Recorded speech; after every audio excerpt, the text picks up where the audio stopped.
अंत में राध्या ने प्रथम को खोज निकाला और राध्या ने बचाया गुंडों से प्रथम को और गुंडों को कराया अरेस्ट और डलवाया जेल में। जी हाँ दोस्तों, जब राध्या प्रथम को खोज लेती है उसके बाद तुरंत पुलिस को बोलता है कि आप इन सभी गुंडों को अरेस्ट कर लीजिए। इन्होंने हमारे घर में इलेक्ट्रिशियन बन करके आए थे और उसके बाद हम लोगों को धोखा दे करके ये हमारे हाथ पैर को रस्सी से बांध करके अलमारी में छिपा दिए थे और हमारे प्रथम सर को बोरी में भर करके अपने साथ लेकर के चले गए थे, किडनैप कर लिए थे। जैसे ही ये बात पुलिस के कानों तक पढ़ाती है, वो तुरंत आग बबूला हो जाता है और गुंडों से बहुत ज्यादा पूछताछ करने पर पता चलता है कि इसमें उनके ही घर के सदस्यों द्वारा पैसा देकर के राध्या को और प्रथम को हानि पहुंचाने की और किडनैप करने की साजिश रची गई थी। जैसे ही गुंडे लोग निहारिका और दादी का नाम लेते हैं, वैसे ही मित्तल परिवार के सभी सदस्यों का होश उड़ जाता है और पैरों तले जमीन खिसक जाता है कि दादी और निहारिका इस हद तक गिर गए हैं कि अब राध्या को मित्तल परिवार से बाहर निकालने के लिए वो इतना बड़ा षड्यंत्र रच करके नवरात्रि के पहले दिन ही प्रथम और राध्या को अलग करने के लिए गुंडों को पैसे देकर के किडनैप करवाने को भेज दिया था।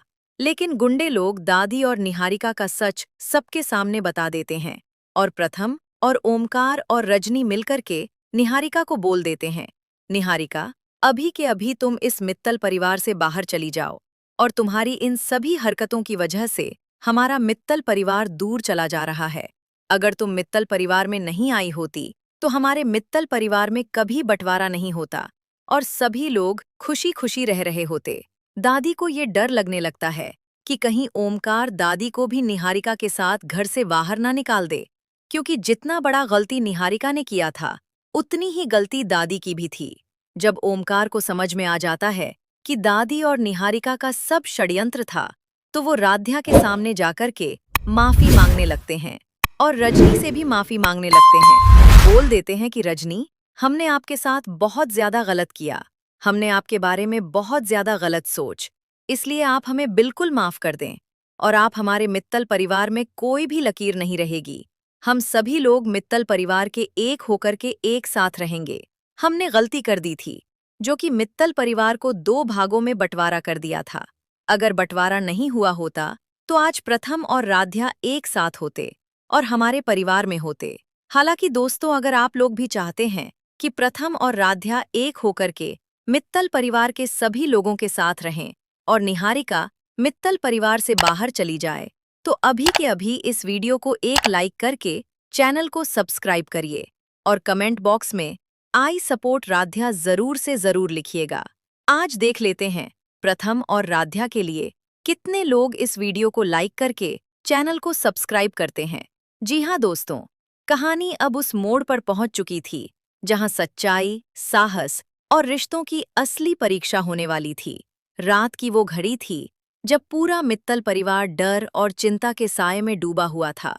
किसी को समझ में नहीं आ रहा था कि आखिर प्रथम अचानक कहाँ गायब हो गया और किसने उसे किडनैप किया।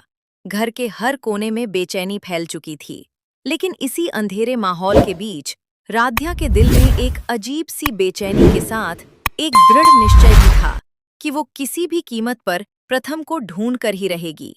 राध्या को ऐसा लग रहा था जैसे उसके दिल की धड़कन उसे रास्ता दिखा रही हो।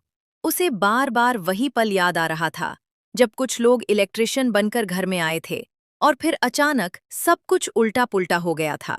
उसी वक्त राध्या के मन में एक शक पैदा हुआ कि शायद वही लोग इस पूरी साजिश के पीछे हैं। राध्या ने हिम्मत नहीं हारी। उसने तुरंत पुलिस को जानकारी दी और खुद भी उस दिशा में निकल पड़ी जहां उसे शक था कि गुंडे लोग प्रथम को ले गए होंगे। रास्ता आसान नहीं था। रात का अंधेरा था, चारों तरफ सन्नाटा था, लेकिन राध्या के दिल में सिर्फ एक ही बात थी, उसे प्रथम को बचाना है। कुछ देर की खोजबीन के बाद आखिरकार राध्या को वो पुराना गोदाम मिल गया जहां से हल्की हल्की आवाजें आ रही थीं। जब उसने अंदर झांक कर देखा तो उसकी आंखें फटी की फटी रह गईं। वहां कुछ गुंडे खड़े थे और एक कोने में बोरी में बंधा हुआ प्रथम पड़ा था। ये देखकर राध्या के अंदर गुस्से की आग भड़क उठी। राध्या ने बिना देर किए पुलिस को लोकेशन भेज दी और खुद भी साहस जुटाकर गोदाम के अंदर चली गई। जैसे ही गुंडों ने तुम्हारी वजह से हमारे घर की खुशियां छिन गईं। अगर तुम इस घर में कभी नहीं आई होती तो शायद आज हमारा परिवार इतना बिखरा हुआ नहीं होता। ये सुनकर निहारिका के पास कोई जवाब नहीं था। उसके चेहरे से घमंड गायब हो चुका था और उसकी आंखों में डर साफ दिखाई दे रहा था। रजनी ने भी दुख भरी आवाज में कहा कि हमने तुम्हें हमेशा अपनी बेटी की तरह माना, लेकिन